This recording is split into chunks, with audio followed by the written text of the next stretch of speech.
Alright, I'm adding fog lights to a KLR650. It's a 2024. All the accessory powers are underneath all this. So instead of taking all that out, I just need a signal when the key is on that will signal the fog lights. So this last connector, that's your brake. That's your on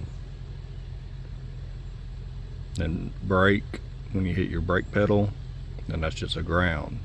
So what I'm gonna do, I'm gonna solder that accessory wire onto the on. So when you flip your key on and your brake light, your daylight running lights come on, it'll come on.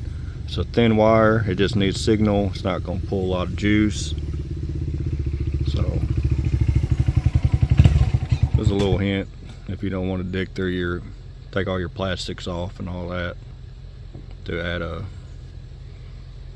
accessory light